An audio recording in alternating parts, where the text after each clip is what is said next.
Hi, and welcome to the X22 Report. My name is Dave, and this is episode 287, and today's date is February 11th, 2014, and the title of this episode is U.S. and China are at war, but the world doesn't know it yet. And we're going to get into that a little bit later in this report. But let's get right into the economic collapse news. We're going to head out to Cyprus. And as we know, in Cyprus, they did a test of the bail-ins. One day, the people woke up and all their bank accounts were frozen, and the government officials were out there saying, listen, don't worry about it. It's only going to be for 2 weeks or so, and we're going to take between 8 and 10% of your money, and that's it. Well, we're going to be going on for about a year now with capital controls in Cyprus, and actually they took 47% of the people's money and replaced it with worthless bank stock. And this was a test of the FDIC Bank of England document, which was created in December of 2012. And that is on the x22report.com site under Resources Documents, and you can go take a look at that. That document has now been passed around to all the countries, and they have copied it, the Eurozone, Australia, Canada, Switzerland, and they have copied it because they are getting ready for a bail-in. Now, Cyprus has just announced that they are going to relax the capital controls starting next week. We're going to have to see how this turns out and if they actually do it, or they might say we're relaxing the capital controls, but we have other emergency type of controls in effect, and they might call it by a different name. We're going to have to see if they actually have done it, because they've said this many times. When it first happened, they said, oh, 1 more week. Then they said 1 more month. Oh, another month. And then, before you knew it, it's a year later. So, all this time, people have not been able to get their full amount of their money out of the banks. And let me just tell you, if I was in Cyprus, the first thing I would do once they say that capital controls are relaxed and you can go ahead and take out your money. Now, they might do it in stages. They might say, okay, today you can do 400, next week it might be 700. So, we'll have to see how they actually work this out. But we will see. The first thing I would do is start taking as much as I possibly could. And I think everyone in Cyprus is going to do just that. Now, in the UK, Barclays is laying off around 12,000 people, and I've been reading and seeing other things that other banks are going to start laying off a lot of employees at this time, and we're going to have to see how this plays out. But Barclays is saying it has to cut costs, and after announcing its profits and increasing bonuses for the investment arm, they're going to have to let go around 12,000 people. And you have to remember, this same bank last year let go 7,650 people. So the amount of layoffs are going up, not down. So here are more people without work. People who had full-time, nice salary jobs are now without work. Now, if every other bank is going to start reporting layoffs, because you have to remember back, Meredith Whitney back in September or so said there were major layoffs that were going to happen in the fall of 2013. Now, it seems like nothing really happened, but now we're seeing a lot of layoffs coming down the pike, and I think everything's just been pushed back at this point. We're seeing Barclays laying off, and we're going to start to see other banks and other financial institutions start to lay off people, because they understand what is going on. They understand they can't keep this propped up, and they need to reduce the workforce.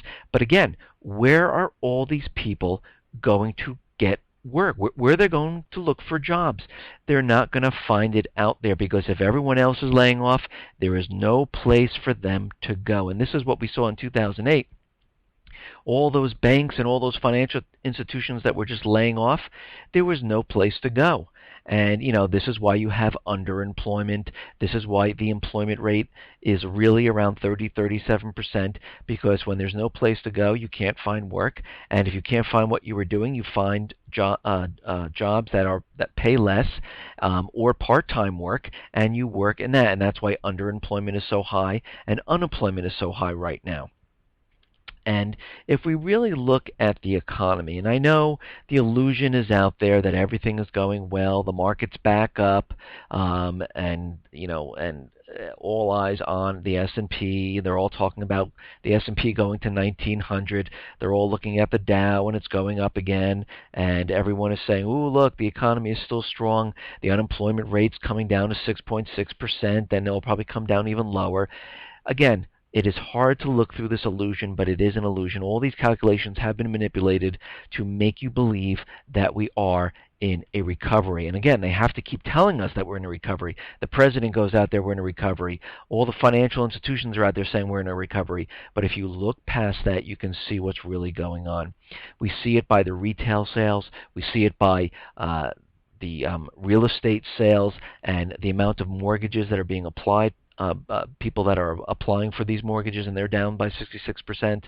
You can see that most of the houses are purchased with cash from hedge funds and investment companies, and of course they're getting this money from the Fed. So we can see what is going on around here.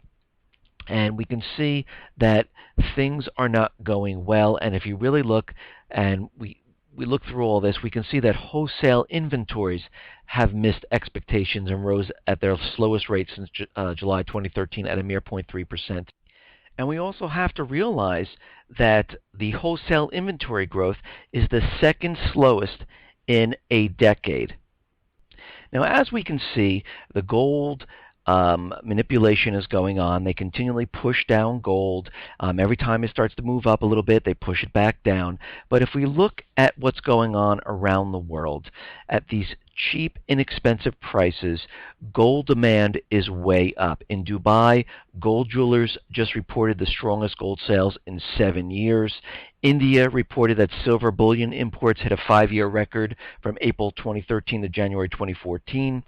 Australia's Perth Mint said gold sales jumped 41% and silver 33% in 2013. In January, gold demand was up 10% and silver 8%. Mexico's pension funds are now investing in gold after strict investment regulations were recently lifted. And countries are purchasing more and more gold. Turkey purchased around 150 tons. Vietnam, 110. Russia, 57 tons. If we look, Ukraine, 6.22 tons. Venezuela, 1.87 tons. Indonesia, 4 tons. And if we look at China, they did a record 1,139 tons of gold. And if we look back at the United States, and I cannot find anything, if the United States is purchasing any gold whatsoever, and I can't find anything out there that even says that the United States is purchasing anything. But the gold demand for 2013 jumped 24% in the United States, and it's continually increasing in 2014. So we can see as these prices are coming down, people are realizing that this gold, the precious metal market, is manipulated, so they are going out there and they're purchasing more of it. And again, you have to look at this whole entire thing this way, that gold, silver, it is on sale. They're bringing the prices down for you right before the economic collapse, so go out and purchase what you need to purchase. Again, gold and silver, palladium, platinum, any precious metal is an insurance policy if the paper currency completely declines and plummets and collapses and implodes on itself. That is what the precious metals are for. You keep them with you, you hold on to them, they're physical, and when the new currency comes, they'll be priced in a completely different way. And again, it is also a hedge against inflation. So we can see that holding precious metals is really not an investment, it is more like an insurance policy. Okay, now, with Obamacare, we understand that employees like Home Depot, Forever 21, and many other companies have started to reduce the number of hours that people work. And they started to move people who were full-time maybe into some part-time positions. And they were doing this because they didn't want to spend the extra money or pay for any type of penalties that they would occur because of Obamacare. And what has happened is more and more people were being laid off, hours were being reduced, people weren't making the money just so they wouldn't have to participate in Obamacare. And the government, the White House, Obama realized this and said, whoa, whoa, whoa, whoa. And they didn't want to admit it, but the number of people employed has been dropping because of Obamacare. And again, if you know everyone pretty much knows how I feel about Obamacare. It is not for the people. It is a cash grab. So what did President Obama? He saw what was happening, and he decided that he was going to change the health insurance law, and he was going to delay the employer mandate. And this is the second time he's done this. He's going to do this, and they have until now 2016. But what else did he do? Well, he also rewrote some of the Affordable Care Act here, and what he did was to be eligible for the postponement of the mandate to 2016. This is what each employer needs to do. They cannot reduce the size of their workforce over the overall hours of service of its employees unless it can be justified through the Internal Revenue Service. So they have to prove why they are reducing people's hours or getting rid of people. This is what he has done right now. The Affordable Care Act, as passed by Congress, says companies with more than 50 full-time equivalent employees must provide minimum essential coverage starting January 1st, 2014, or pay a fine. And large employers, those who have 100 or more, must provide coverage to only 70% of their workers in 2015. But the regulations also say that effective yesterday, employers may not shed employees or work hours just to get below the 100 employee threshold, and thus avoid Obamacare's penalties for another full year. So if a company has 101 employees and they don't want to pay, what they'll do is they'll reduce the hours or lay off the people to bring them to 99. And again, he has said absolutely not. You need to prove why you are doing this. Again, if I owned a company, I don't have to prove to anyone why I'm letting people go. And we have to think of it this way.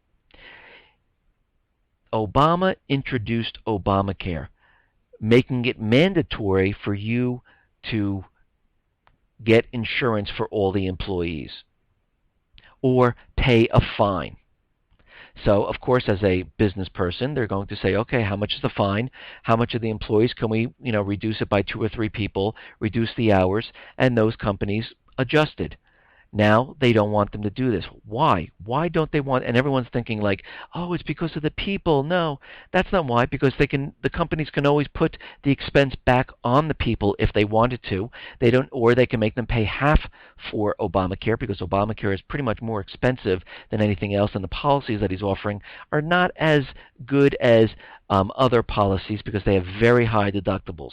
What they are doing is they need to build the revenue to pay for the U.S. debt. This is why there is a penalty, because you have to think, when they first introduced this, the insurance companies and Obama thought that if we put a penalty on the individual for not taking health insurance and on companies, they would decide to take the insurance instead of paying the penalty. They were trying to force them into taking insurance.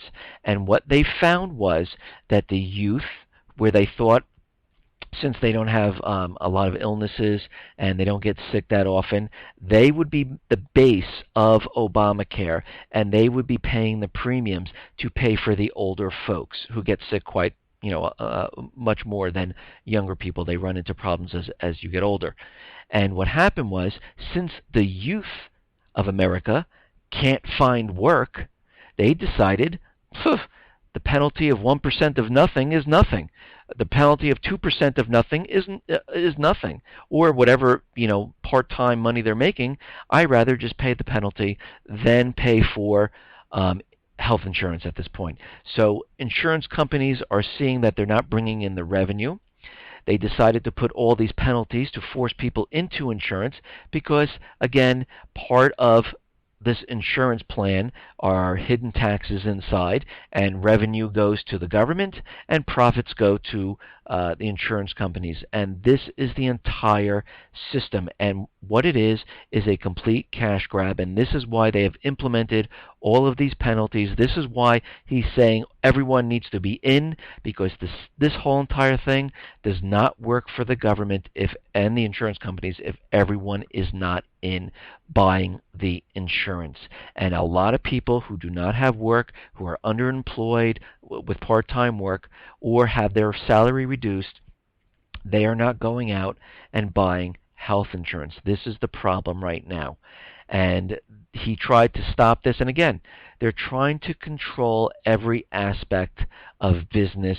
It cannot work because people always find a way to get around it. And eventually, when you make no money, you just say, you know what? What's more important? I'd rather spend the money on food than pay $400, $500 a month for health insurance, which I will most likely not use because my deductible is $3,000 or $4,000. So I won't even see anything from health insurance from all the premiums I'm paying. So it's not even worth it. And this is what's happening today. And this is why Obama continually wants to change the law and make it much more difficult for everyone. And this is what he's been doing. This is like the third rewrite that he's done at this time. Now, a couple reports ago, we talked about net neutrality and how this is going to work, where ISP providers like AT&T, Verizon, cable companies, they can decide what sites you can see, which sites you can't see. And right now, AT&T is filing for a patent where part of the patent is they want you to pay for credits. And again, this is going to be a very difficult time when it comes to the Internet, because the Internet, the way we know it, is going to completely change at this time. Because what they're trying to do is they're going to say, listen, these are the sites that we approve and you can go look at. If you want to see another site that we banned, you must pay a credit. And you can purchase the credits from us, and then we'll let you go see it. And there might be other sites where they'll say, you know what, we're not even going to show you those. And again, these companies like AT&T, let's take that for example, if they have streaming videos, they might not let you go to Netflix because it's a competitor. And this is what they're applying for right now. The Internet, the way we know it, the control is going fast forward right now, because they're going to definitely control what you see, when you can see it, and how you can see it. And eventually, they want you to pay for it. And again, they're the ones who are telling you what is good, which they approve, and which sites are bad, which they disapprove on. And we can see this going forward. This is how the control of the Internet is going to start. And we can see it happening right in front of our faces. Okay, now, as we know, the UN Arms Treaty is pending in the Senate in the U.S., and also the Dianne Feinstein bill is still pending in the Senate because they're waiting for the false flag event to push the agenda forward. And if they can't get these laws passed, President Obama might go to the executive orders and try to pass both of these without the approval of Congress. And we'll have to see how that goes. But right now, in Europe, on February 5th, the European Parliament voted to authorize European Union countries to ratify the United Nations Arms Trade Treaty. So they have already started the disarming of the people in the Eurozone. Many countries are not allowed to have weapons. Here in the U.S., we have the Second Amendment, but you're going to see as this goes forward, people who are trying to purchase weapons or get weapons, they're going to see their rights being taken away. And again, they want to push this agenda everywhere because they need everyone disarmed so they can have full control of the people, not just in the U.S., in Canada, in Australia, in the U.K. If you notice, some of these countries, you're not allowed to even have a weapon. And how, and every country that we see where they take weapons away, what happens? The government comes down hard on them. We see mass murders. We see total control of the people. And this has been throughout history that we have seen this.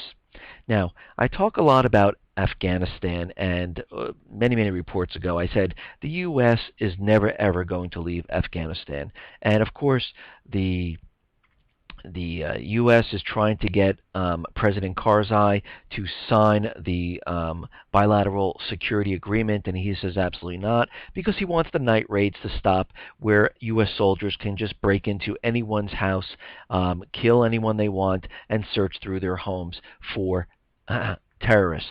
And this is what's happening. So right now, of course, Clapper has given them a certain period of time. He said December 2013, then he said January, and now they're starting to realize that Karzai is not going to sign this agreement. Now, the U.S. is never going to leave. Why? Because China is in Afghanistan. They're pumping in billions of dollars into their infrastructure. They have the third largest copper mine in Afghanistan. Afghanistan is in a strategic location which borders against Iran and the Russian states. And the U.S. also has the poppy fields, which they use to pay for all covert operations, selling opium across the world. And they are never going to leave this area. And what they said they're going to do is they're going to wait until Karzai is out of office and try the bilateral security agreement with the next president. And he might be a little bit more easier to convince to sign this. And right now there's reports saying that the U.S. wants to be there for the next 10 years.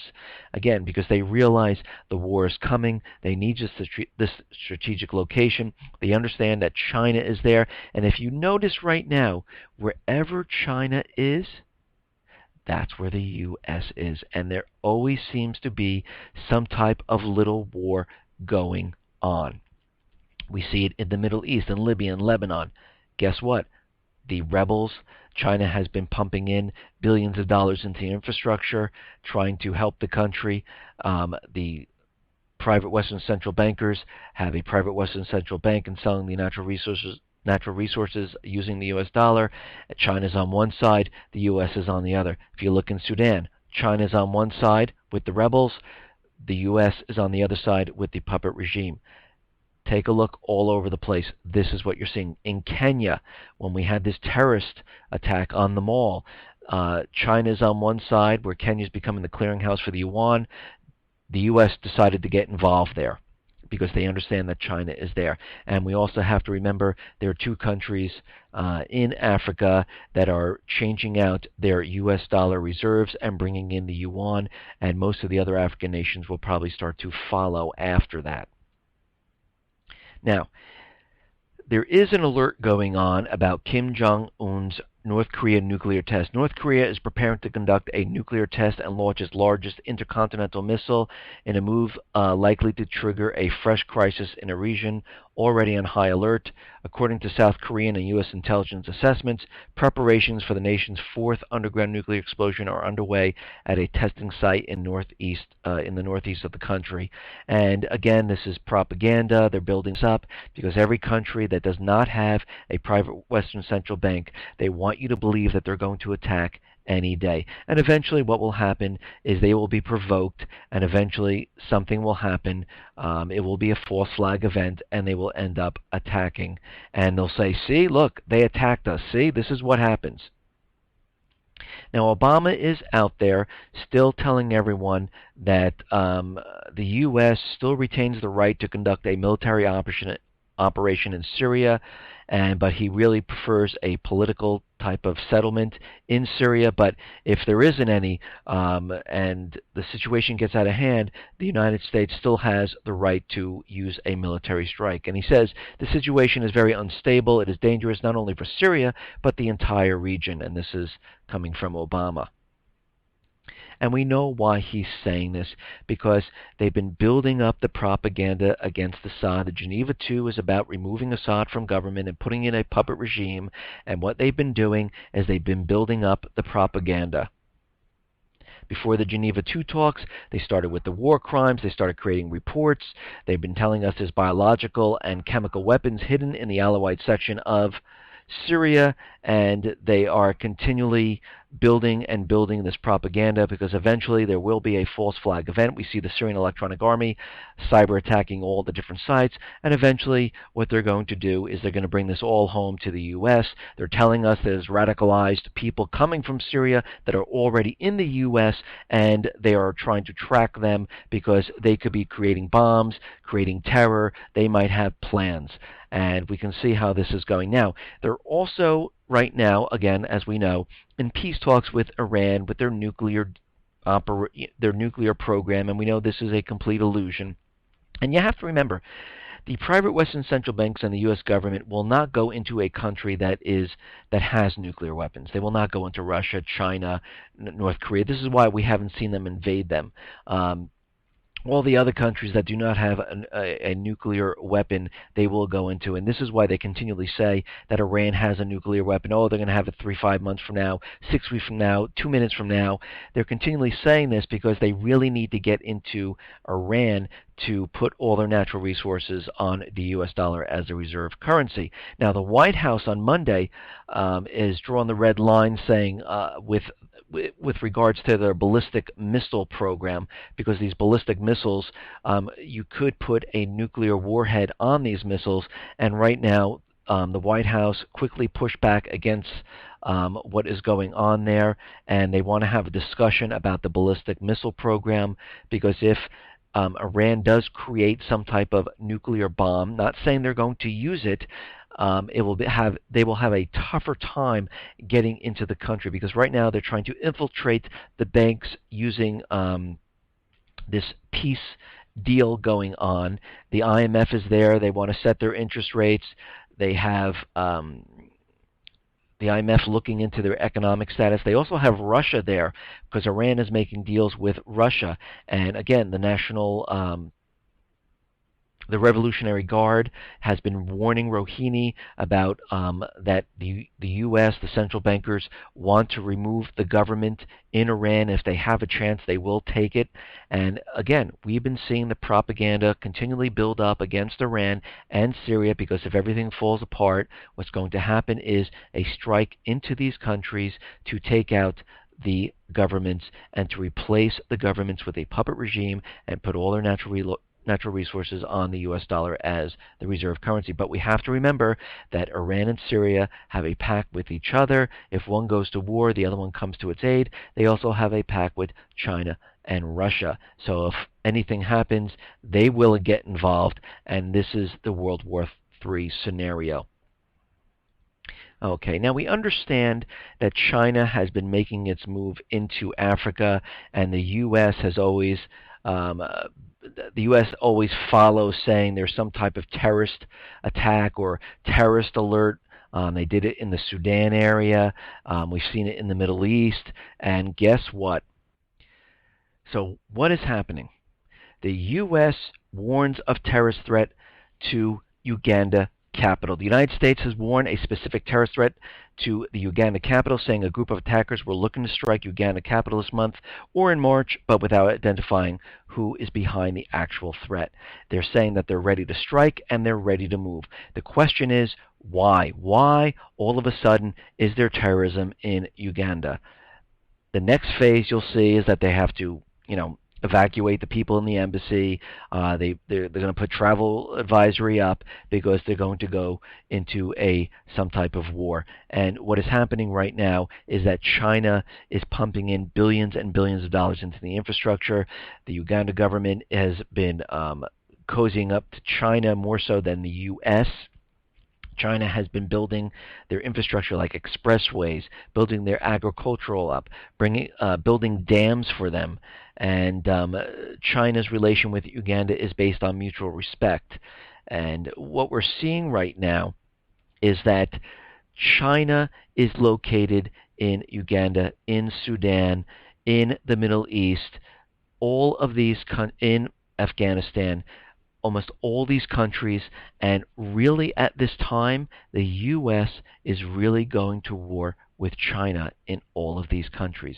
We are fighting against the other side. The United States government central bankers are fighting against the rebels, Al-Qaeda, which is Chinese-backed people of that country. So in reality, we're kind of in a war with China right now. The only thing is, the world just doesn't know it yet because they don't understand what is going on. We also have to understand that China and Uganda have a bilateral trade agreement, and they've reached around 538 million in 2013, and indicating a 35% increase from 2012, and it has even gone higher in 2014. Now they're projecting that the trade agreement will even surpass 2013. So we can see exactly what is happening. We have all this happening across the globe. Again, Kenya is the clearinghouse for the yuan. Two countries have already switched out their reserves, taking on more yuans, dropping the US dollar. Who knows, maybe Uganda is going to decide to drop their US dollars and start to take on the yuan, which most likely that will happen, and we're going to see this start to spread all over the world. And like I said in many of my other reports, once these countries start dropping the dollar completely, and they don't sell their natural resources using the US dollar, this is when all of these dollars are going to flood back to the United States, and this is when war is going to break out. This is when they're going to use the false flag to start something, and they're going to start it in Syria and in Iran because they need to prop up the system while they're holding everything in check right now. And this is getting much harder to do because you can see the empire of the United States is being spread out all over the globe. Here we are already going into another country.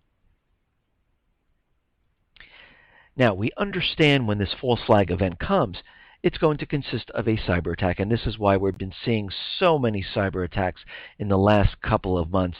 And today was the biggest one ever. There was a massive denial service attack, and it hit the EU and the US.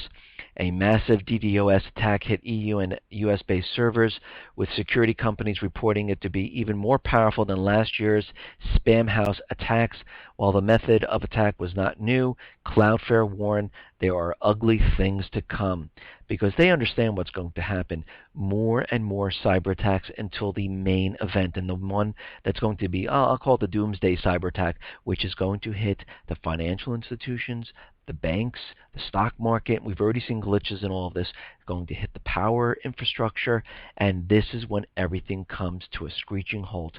So the Fed, the U.S. government, the central bankers, the elite, the globalists, whatever you want to call them, can say, hey, this country over there, Syria, Iran, North Korea, Russia, China, brought down our economy.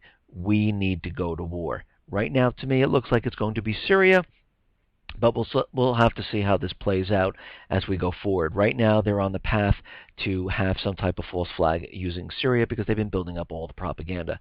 But again, this will start World War III, and this will cover up this entire collapse. This has been their goal all along, and it has not changed one bit. And as we know, Assad right now, it's been reported that he's hiding chemical weapons and biological weapons in the Alawite section of Syria that the UN inspectors have no knowledge of, and they've been building this propaganda up. We had U.S. intelligence in front of Congress, reporting this, and again, in my other reports, I said that companies have received bids and have been contracted to create bioterrorism treatments for a bioterrorist attack. And right now, they've come up with a potential drug for the use against Marburg virus has been shown in initial testing to be safe for humans. And again, they're saying that the Marburg virus could be a potential biological terrorism concern, and you break out in a fever.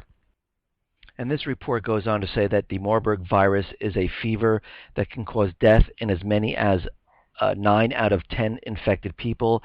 Given its lethality, the virus is a leading biological terrorism concern. So you can see what they've been preparing for. We understand they've been building up this propaganda for this false flag event. And again, if they can't get into Iran, if they can't change the Assad regime and put a puppet government in, we are going to see a false flag event here on U.S. soil, because the central bankers have learned, the U.S. government has learned, that anything that happens overseas, the American people, Congress, do not care about that. They will not go to war over that. But if Syria attacks the U.S. with a cyber attack from the Syrian Electronic Army and uses chemical or biological weapons, guess what? The American people will beg, they will want to go to war with Syria. And we can see how this is going to play out. And again, they're going to hit and bring the entire system to a screeching halt, because they have to show that another country has collapsed the economy. And the reason why, and this is the reason why we need to go to war. Listen, everyone, thanks a lot for listening. Be well, be safe, and especially be prepared. Thanks a lot.